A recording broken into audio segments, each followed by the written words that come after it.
A big hello to everyone. And I must say today we have something unusual. Although I figured it out later and everything became completely clear. Well, first of all, seeing these hands, I immediately asked, isn't she an artist? And as it turned out, yes, she is a creative person and sometimes she just gets nervous.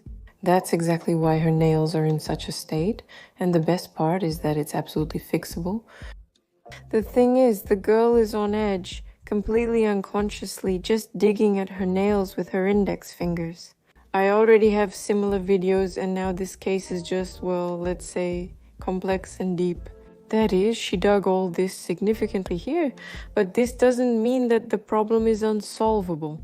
At the moment, I'm trying to at least minimally clean the skin around the nail and just clean everything that has gotten into it.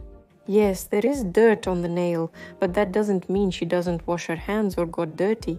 That's not the point. The point is that with such trauma and picking, of course, irregularities appear on the nail, the cuticles are torn, and dirt, so to speak, gets packed in, especially for the artist. Of course, paint gets in there. In general, our task will be to minimize the length of the free edge. We'll remove it as it turns out. As you can see, the nails are a bit curved, strongly curved, okay? And of course, we won't be able to file down these bumps, so we'll have to cover them with polygel.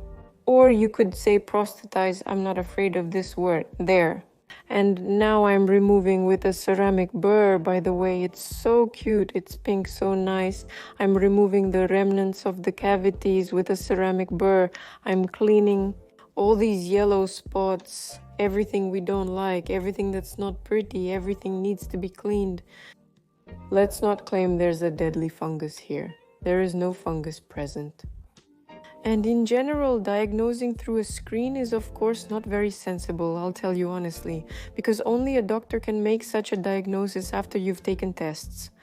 Well, in short, this is a completely different story. It's not about that now, the conversation is about cleaning. Such changes can indeed occur if you just constantly traumatize the growth zone of the nail. Everything is so elementary. And when I told this girl that all she needs to do is nothing, she was very surprised.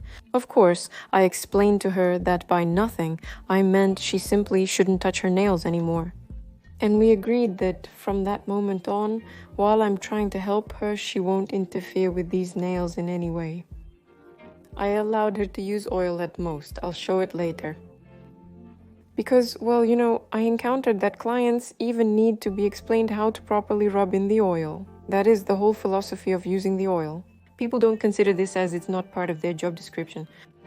That's entirely possible. It's normal if your client doesn't know why, where, and how to apply the necessary oil. Be kind and explain and life will get a little easier. Well, we've already cleaned everything here and now I'm applying a thin layer of base. Before this, I had a primer. We're sending all this stuff to dry. As you can see, my base is liquid and it's so convenient in this situation. I love to use liquid bases on the substrate. And next, after drying the base, we will need to take the polygel. I have some kind of tortured jar of polygel. I think it's from bone ticks. But considering that I just had very limited time and needed to solve the situation urgently, in general, I took the polygel that was available. And of course, you need a transparent one here, if possible, so that you have the technical ability to observe through this polygel what is happening there. Because in case, if you didn't clean somewhere and some, God forbid, greenery started, of course, you need to remove this immediately. I think it's clear here, yes, why do we need transparency? Next, we lay out the polygel as standard.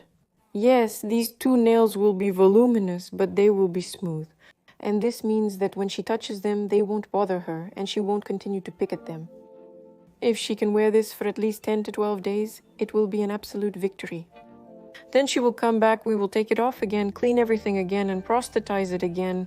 And we will keep doing this until we grow our nail plate. And of course, I will very much believe and hope that she will work on herself, will strive to control herself, because one of my jobs here, unfortunately, will not be enough. Well, you can already observe that the nail looks pretty and cute. Yes, all these nerves are illuminated, but that's exactly what we need. And in general, we agreed with her that if she can grow these nails for me, if everything goes well, then I will make her a very, very cool manicure. As an artist, she is creative and on the same wavelength as us, so we can definitely do something unusual together. As promised, I'm demonstrating the oils to the client. We show them how to drip and rub the oil, explaining its purpose.